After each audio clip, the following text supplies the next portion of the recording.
Jamais sans la grâce, une dévotion matinale proposée par l'Église évangélique de la grâce en collaboration avec l'Institut théologie de Cotonou.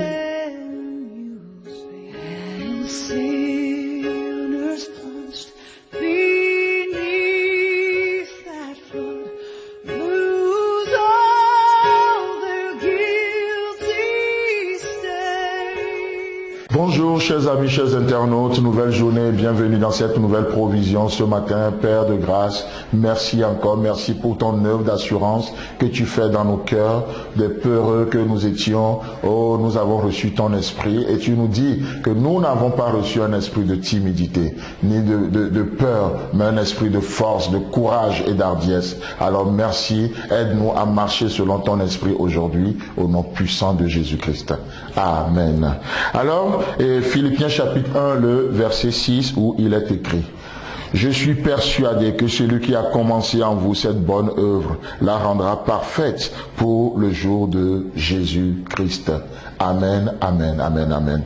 Alors donc hier nous parlions justement de ce second aspect, de cette expression « je suis persuadé », je suis rassuré. Il y a une assurance qui prend place quand le Dieu de paix agit en nous, quand c'est lui qui nous dirige, quand c'est lui qui nous montre la voie à suivre. Alors dans 2 Timothée chapitre 1, le verset 12, nous voyons ceci: et c'est à cause de cela que je souffre ces choses, mais je n'en ai point honte, car je sais en qui j'ai cru, et je suis persuadé qu'il a la puissance de garder mon dépôt jusqu'à ce jour-là.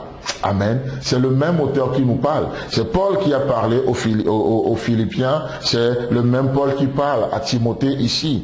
Il dit, mais c'est à cause de ces choses que je souffre, mais je n'en ai point honte.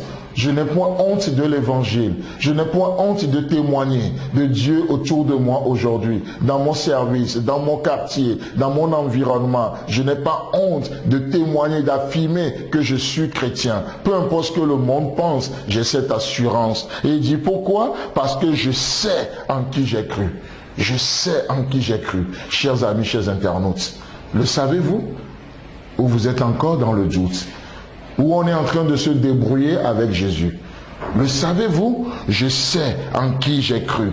Je sais en qui j'ai cru. Et non seulement ça, il continue en disant, et je suis persuadé. Encore une fois, cette expression revient. Je suis persuadé qu'il a la puissance de garder mon dépôt jusqu'à ce jour-là. Il est question d'un jour. Il est question du retour de Jésus-Christ. Il reviendra un jour nous chercher. Mais aujourd'hui, nous sommes encore sur cette terre. Comme l'a dit Saint Augustin, Jésus revient demain, mais aujourd'hui je plante un arbre fruitier. Sachant que lorsqu'on plante un arbre fruitier, ce n'est pas demain qu'on mangera le fruit, ça prend du temps. Ça veut dire quoi? Je me prépare pour l'accueillir. Et aujourd'hui, chers amis, chers internautes, avec assurance, nous pouvons nous préparer pour le retour de notre Seigneur. Paul dit, je sais en qui j'ai cru. Il ne peut pas me mentir. Même lorsque je suis infidèle, il demeure fidèle. Ma nature ne le change pas. Ce n'est pas un Dieu caméléon. Il ne change pas de couleur à tout bout de champ. Il est égal à lui-même. En lui, il n'y a ni ombre de variation. Il n'y a point de variation en lui. Ce qu'il était hier, c'est ce qu'il est aujourd'hui, c'est ce qu'il sera demain. Je sais en qui j'ai cru. Le savez-vous?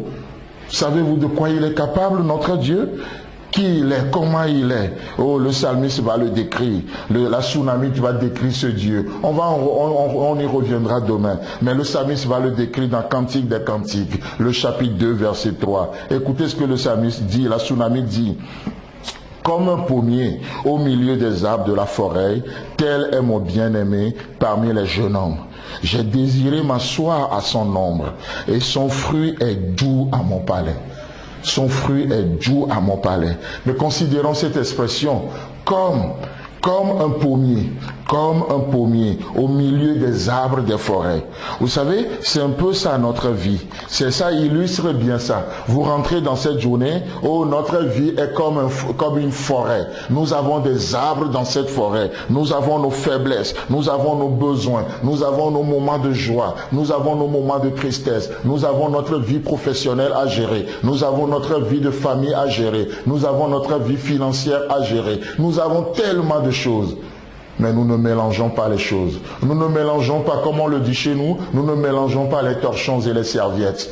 Oh, chaque chose à sa place. Je sais discerner celui en qui j'ai cru au milieu des arbres de ma forêt aujourd'hui. Chers amis, chers internautes, j'aimerais juste t'encourager à mettre Jésus-Christ à part dans ton cœur, à le sanctifier. Ne laisse pas les arbres de la forêt l'envahir. Ne laisse pas les arbres de la forêt défigurer, donner une fausse interprétation à ce roi des rois, comme un pommier au milieu des arbres de la forêt. Tel est mon bien-aimé parmi les jeunes hommes. Que Dieu te bénisse et Dieu voulant, on se retrouve demain. C'est tout le temps que nous avons. Si vous avez aimé cette dévotion, parlez-en à vos amis. Parlez-leur du message de la grâce et de ce qu'il fait dans vous. Pour un sujet de prière, une question ou plus d'informations, contactez-nous. Téléphone 64 88 35 87 ou 96 42 69 05 ou par WhatsApp au 94 75 80 20.